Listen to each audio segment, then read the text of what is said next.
अजमईन। अम्मा बाद, अऊज़ु बिल्लाहि अस्समीइल अलीम मिनश शैतानिर रजीम मिन हम्ज़िही व नफ़्ख़िही व नफ़्ख़िही। अन अबी हुरैरा रज़ियल्लाहु तआला अन्हु क़ाल जाअ रजुलुन इला नबी सल्लल्लाहु अलैहि वसल्लम फ़क़ाल या रसूलल्लाह अय्यु सदक़ति अअज़मु अजरन क़ाल अंत सद्दक़ व अंत सहीहुन शहीहुन तख़शल फ़क़्र व तअमुरुल बक़ा वला तुहमिल हत्ता इज़ा बलगतिल हुलूम क़ुल्त लिफ़ुलानिन कज़ा व क़द क़ाल लिफ़ुलानिन।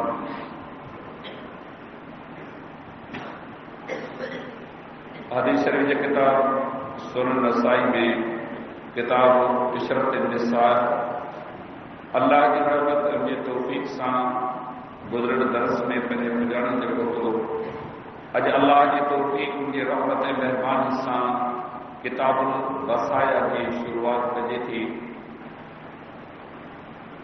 हिन बाब में रसूलुल्लाह सल्लल्लाहु अलैहि वसल्लम जिन वसीयत करण जे मुतालिक़ मुस्लमान मर्दनि ऐं औरतुनि खे नसीहतूं करण फरमायूं आहिनि। इन मतिलब जी मुरासत सां अॼु ही जेका हदीस मुबारका में तव्हांजे साम्हूं बयान कई आहे उहा सैयदना अबू हुरैरा रज़ियल्लाहु तआला अन्हु खां रवायत थियल आहे। उहो बयान करे थो त हिकु शख़्स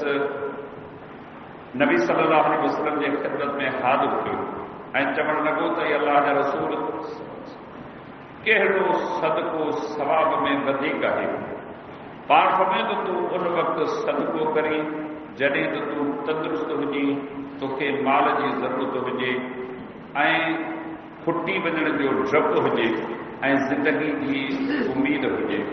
ऐं सदके करण में देरि न कर। ऐसी ताईं जो जॾहिं रूह निड़ीअ ते थी पहुचे पोइ तूं चवी त फलाणे खे हेतिरो ॾियो, हाणे त माल ॿियनि जो थी चुको आहे। बयान कयल हदीस मुबारका में मुंहिंजे लाइ तव्हां सभिनी मुस्लमाननि जे लाइ खोड़ सारियूं हिदायतूं ऐं नसीहतूं मौजूदु आहिनि। अल्लाह रब्बुल आलमीन ऐं हुनजे पैगंबर सल्लल्लाहु अलैहि वसल्लम जिन हिकु हिकु मुआमले में असांजी ख़ैर कारी कई आहे। जंहिं जाइ ते असांखे ख़ैर भलाई नेकी जे कम जी तालीम ॾिनी वई आहे उते असांखे इहो ॿुधायो आहे त इन्हनि कमनि में भले में भलो कमु कहिड़ो आहे ऐं भले में भलो वक़्तु इन कम जो कहिड़ो आहे। अल्लाह जे पैगंबर सल्लल्लाहु अलैहि वसल्लम खां हिकु शख़्स सवाल कयो या रसूल अल्लाह अय्यु सलाति अफ़ज़ल। ऐं अल्लाह जे रसूल सल्लल्लाहु अलैहि वसल्लम तव्हां असांखे ॿुधायो त निमाज़ भली शइ आहे, पर भले में भली निमाज़ कहिड़ी आहे? फरमाईंदो सलात अला वक़्तिहा, निमाज़ खे पंहिंजे वक़्त ते अदा करियो। ॼाणी वाणी देर करे सुस्ती करे आख़िरी वक़्त में पढ़े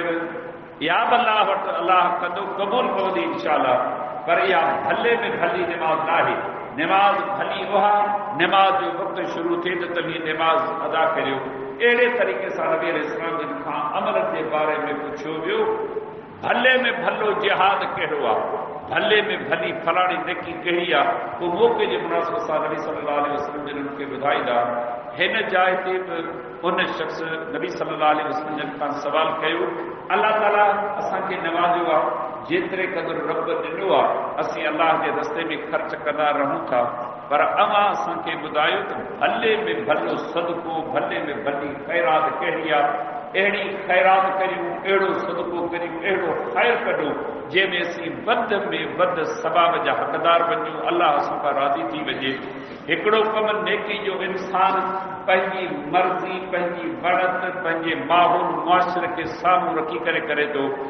शरीयत तालीम इहा ॾिनी आहे फसालू अहल ज़िक्र इन कुंतुम ला तालमून। पोइ जेकॾहिं अव्हांखे कंहिं मसइले जो इल्म नाहे, कंहिं शइ जी ॼाण कान्हे, जिन खे अल्लाह ताला ॼाण ॾिनी आहे, जिन खे इल्म आहे सम्झ आहे न, उन्हनि ॾे रुजू करियो, उन्हनि ॾांहुं मोटो, उन्हनि खां पुछो हीउ अमल करियूं या न करियूं, करियूं त कहिड़े वक़्तु करियूं, केतिरे मिक़दार में करियूं ऐं केसीं ताईं करियूं। इहे सभु ॻाल्हियूं उन्हनि खां सिखो ऐं सम्झो। सदको कर, अल्लाह जे रस्ते में ख़र्च कर। ही इस्लाम पंहिंजे मञींदड़नि खे तालीम ॾिनी आहे त अवां मां हर हिक खे अल्लाह जेतिरो नवाज़ियो आहे उहो पंहिंजे हथ सां ख़र्च कंदो रहे। हिन जाते में इहो ई सवाल आहे अल्लाह जे रस्ते में भले में भलो सदको कहिड़ो आहे? नबी सल्लल्लाहु अलैहि वसल्लम ने फरमायो तव्हां सदको करियो इन सूरत हाल में जो तव्हांखे तंदुरुस्ती हुजे, कंहिं बि क़िस्म जी का बीमारी लागू न हुजे, चाक चङा भला आहियो, अल्लाह ताला माल जे लिहाज़ खां तव्हांखे पंहिंजे पेरनि ते बीहारियो आहे, अव्हांखे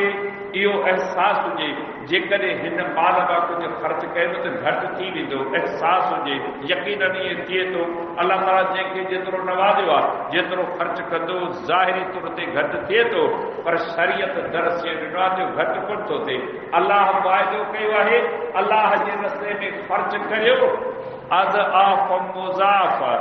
अव्हांखे ॿीणो टीणो चौणो करे ॾींदुसि। अल्लाह रब्बुल आलमीन कीअं वधाए ॾे थो, उन जा केतिरा मिसाल असांजे कंहिंजे साम्हूं मौजूद आहिनि। रुॻी अल्लाह ताला हिकिड़ो ई मिसाल वठो, मोहलिक बीमारनि खां असांखे बचायो, माण्हुनि जा बीमारनि ते जेके ख़र्च थियनि था न, रब माफ़ करे असीं रुॻी ख़बरूं ॿुधूं था न, ॾेल न कनि था। 80,000 रुपए जी हिकिड़ी सुई मरीज़ खे रोज़ लॻे थी, हफ़्ते में महीने में छा हिसाब लॻायो था ख़र्च थिए थो। रब्बुल आलमीन जेकॾहिं इन्हनि हांजनि खां इन्हनि मुसीबतुनि खां बीमारनि ख़र्चनि खां असांखे बचायो, छा या रक़म बचे थी कान थी बचे, घर में त मौजूदु आहे, असांजे हथनि में मौजूदु आहे। अल्लाह ताला फरमाए थो आउं तव्हांखे ॾींदुसि, दुनिया में बि ॾींदुसि, आख़िरत में त वाइदो आहे, पर दुनिया में तव्हांखे बरकत विझी ॾींदुसि। अल्लाह जे पैगंबर सम्झनि फरमायो तव्हांखे इहो डपु हुजे त जेकॾहिं माल ख़र्च कंदुसि त खुटी पवंदुसि, पोइ इन सूरत हाल में ख़र्च करियो। अल्लाह रब्बुल इज़्ज़त जे रस्ते में ख़र्च करियो, नफ़्स खे सभु कुझु न बनायो, नफ़्स जे ख़्वाहिशुनि जा ग़ुलाम न बनायो। दिलि तंग थी पवे, सोढ़ो थी पवे माण्हू, या असां ख़र्च कंदुसि मथां सुभाणे खुटी पवां, पोइ आउं कंहिंखां घुरंदुसि, मूंखे केरु ॾींदो, आउं हिकिड़ो माण्हू आहियां। अल्लाह रब्बुल आलमीन क़ुरान मजीद में फरमायो अश-शैतान यइदुकुमुल फ़क़्र, शैतान तव्हांखे खुटी वञण जा डप ॾे थो, घणा जे तो ॾिनो न पोइ तूं खुटी पवंदो, तोखे केरु ॾींदो, हीअ बि ॾिस घुरनि पिया, तूं मातड़ी करे रखी छॾ, इहे 5 रुपया तुंहिंजे कम ईंदा, बचनि जा तुंहिंजा घुर्ज जा रखी छॾ। शैतान डप ॾे थो, खुटी पवंदे। अल्लाह ताला फरमाए थो मुंहिंजो वाइदो आहे, मुंहिंजे रस्ते में ख़र्च कयो ऐं तव्हांखे वधाईंदुसि, बरकतूं विझी ॾींदुसि, उतां ॾींदुसि जितां तव्हांखे वहम ऐं गुमान बि न हूंदो। अल्लाह जे नबी सल्लल्लाहु अलैहि वसल्लम जिन हिन हदीस मुबारक में इरशाद फरमायो ख़ैर कढण में, सदके करण में घणी देरि न करियो। केतिरी देरि करियो? एसी ताईं जो साह निड़ी में अटकी पवे। अल्लाह ताला क़ुरान मजीद में भी तालीम ॾिनी वअनफ़िक़ू मिम्मा रज़क़नाकुम मिन क़ब्लि अन यातिया अहदकुमुल मौत, ऐं अल्लाह जे रस्ते में ख़र्च करियो हिन खां अॻु जो अवां मां कंहिं हिक ते मौत अचे, फयक़ूल रब्बी लौला अख़रतनी इला अजलिन क़रीब फ़असद्दक़ वअकुन मिनस सालिहीन। पोइ पंहिंजे रब खे यादि करियो, मुंहिंजा पालनहार हिकिड़ी दुआ घुरां थो, हिकिड़ो सवाल कयां थो, हिन मौत जे फ़रिश्तनि खे पोइ ते मोटा। छा ला? हीअ त तुंहिंजो रूह कब्ज़ करणु जे लाइ। हिन माल खे जंहिं नमूने सां सांढे रखियमि, संभाले रखियमि न, घुरण वारनि घुरियो, उञा आया, बुखिया आया, मजबूर आया, बीमार आया, लाचार आया, दीन वारा आया, दुनिया वारा आया, कंहिंजी बि कान ॿुधव। ॿुधी हिकिड़े कन खां ॿिए कन खां कढी छॾे, हुनखे जमिया छिता थिया आहियो, असांखे पंहिंजा बच्चा, पंहिंजूं घुरिजूं ज़रूरतूं हेॾे महांगे जे दौर में अव्हांखे लॻी आहे हिन कम जी, हिन कम जी, का बि ज़रूरत कोन्हे कान्हे क़बर जी, कंहिंखे बि गाह कोन विधव। हाणे चीज़ पिफड़ी लॻी आहे कि हेतिरी सारी मिल्कत मूं जमा करे लॻी आहे, ॾिनमि त कंहिंखे बि कोन, हिननि खे पोइ चई मुठा हिकु त अल्लाह तुंहिंजे रस्ते में ख़र्च कंदुसि, ॿियो त नेक सालिह बनबुसि। पोइ छा था सम्झो, अल्लाह ताला फ़र्ज़ करे चवंदो हाणे मोटी वञो, हिन साईं खे छॾियो त कुझु वञी ख़र्च करे। अल्लाह ताला फरमाए थो इज़ा जाअ अजलुहुम ला यस्तग़फिरून साअतन वला यस्तक़दिमून, इहो लिखियलु वक़्तु जंहिंजो जेतिरो आहे उहो पूरे करण खां पोइ जॾहिं उहे फ़रिश्ता अचनि था, उहो वक़्तु पूरो थियो, हिकु घड़ी बि कंहिंखे न मोहलत मिली आहे न मोहलत मिलंदी। अॼु जेकी कुझु तव्हां करियो था न, ख़बर आहे अॻी नमाज़ ताईं कहिड़ो माण्हू ज़िंदा रहंदो, कंहिंखे बि पक कान्हे, पल जी बि ख़बर कान्हे का। नथा चऊं हथ खुलिया रखो, 24 कलाक ख़र्च करियो, पर जेतिरे क़दुरु अल्लाह जे रस्ते में पुॼे पंहिंजे हथ सां रज़ा ख़ुशी सां ख़र्च कंदा करियो। पोइ जिन वटि बीमारी जे बिस्तरे ते माण्हू वञनि था न पोइ उन्हनि खे ख़ैर सदका यादि ॾियनि था यार पाॾो वठी ॻोठ में ख़ैरात कजो इहो बि हिकिड़ो सदको आहे ख़ैर आहे भलाई आहे हीअ हदीस दर्स ॾिए थी अवां पुछो त ज़रूरत कहिड़े सदके जी आहे माण्हुनि खे कहिड़ी शइ जी घुर्ज आहे अवां जेकॾहिं कंहिंखे अधु किलो गोश्त जो ॾिनो न थी सघे थो अहिड़े महांग जे दौर में उन वटि गेह बि न हुजे टमाटा बि न हुजनि बसर बि न हुजे मसाला बि न हुजनि थी सघे थो न ॿोड़ चाढ़ण जी उनखे ताक़त न हुजे अवी पुछो त सदको भलो कहिड़ो आहे अलाह जे रस्ते में सदको कढियो था न पंहिंजे अज़ीज़नि ग़रीबनि खां पंहिंजे मिटनि माइटनि खां शुरू करे हक़दारनि खां ॾिसो त हिन जी घुर्ज कहिड़ी आहे पाॾो ₹1,00,000 जो ख़र्च थियो अमीरनि खे बि मिलियो हूंदे वारनि खे बि मिलियो ऑफिसरनि खे बि मिलियो छा इहो सदको ख़ैर आहे तव्हां अटो वठो अन्न वठो कंहिं बीमार जी मदद करियो कंहिंखे सिरुनि जी टाली वठी ॾियो कंहिंखे नलको लॻाइजो कंहिंजो कर्ज़ माफ़ करायो कंहिं बीमार खे ₹5 ॾियो त वञी दवा वठे इहो आहे सदको ऐं ख़ैर जंहिंजी शरीयत तालीम ॾिनी आहे हिकिड़ो सदको ॿियो सदके जो जाइज़ इस्तेमालु यकीनन इन क़िस्म जा कम थियनि था साईं फलाणे भॻी कुठी फलाणे बकर कुठो यकीनन ख़ैरात जा कम आहिनि पर इहे ख़ैरात फ़ाइदो कंहिंखे ॾिनो हिकिड़ो गोश्त जो अधु किलो रधो हिकिड़ो वेलो तइ थियो पर इन जी जाते जेकॾहिं कंहिंखे अटे जी बोरी कंहिं ग़रीब खे मिले इहो महीनो खाई सघे बचनि लाइ दुआऊं घुरंदो रहे इहो सदको भलो आहे या उहो गोश्त जेको असो थिए थो हीअ हदीस दरस में थी सदको कयो भले नालो न थिए शोहरत न थिए वहवा न थिए अलाह तव्हां खां राज़ी थींदो अलाह तव्हांजे ॾिनल सदके खे क़बूल कंदो अलाह नबी अलैहिस्सलाम जो फरमायो जॾहिं रूह तुंहिंजे निड़ी में अची अटके पोइ पंहिंजे रब खे चवे मालिक हाणे पोइ हिते मोटा त सदको ख़ैर करियां हीअ हदीस मुबारक दरस ॾे थी मुस्लमानो को मर्द आहे का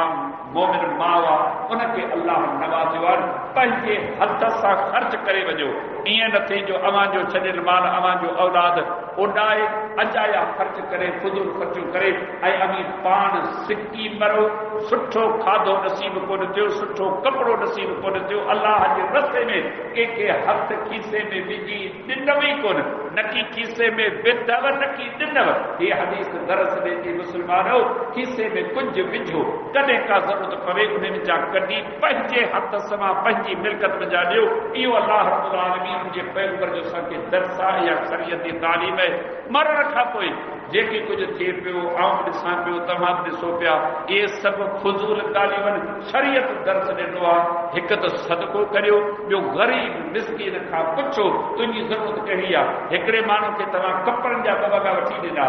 अब भली ॻाल्हि आहे पर उनजे घर में अटो ई कोन्हे हुन खां पुछो ऐं अलाह जे रस्ते में सदको कढा थो तुंहिंजी ज़रूरत कहिड़ी आहे उहा शइ तोखे वठी ॾियां या ही ₹5 अथई तूं वञी उहा ज़रूरी शइ वठ न इस्लाम असांखे इहो दर्स ॾिनो आहे सदको करियो ख़ूब करियो पर अहिड़े तरीक़े सां करियो जीअं सदके मां माण्हुनि खे फ़ाइदो पहुचे ख़ासि तौर ते ग़रीबनि खे मिसकीननि खे जेके मुहताज आहिनि उन्हनि खे अव्हांजे सदके मां फ़ाइदो पहुचे अलाह रब्बुल आलमीन मूंखे अव्हांखे सभिनी मुस्लमाननि खे ॿुधायल ऐं सम्झायल ॻाल्हियुनि जी सॼता फरमाए ऐं उन मुआफ़िक़ असांखे पंहिंजे ईमान अक़ीदे में जेके कमज़ोरियूं आहिनि अलाह ताला उन्हनि जे इस्लाह जे असांखे तौफ़ीक़ अता फरमाए वमा अलैना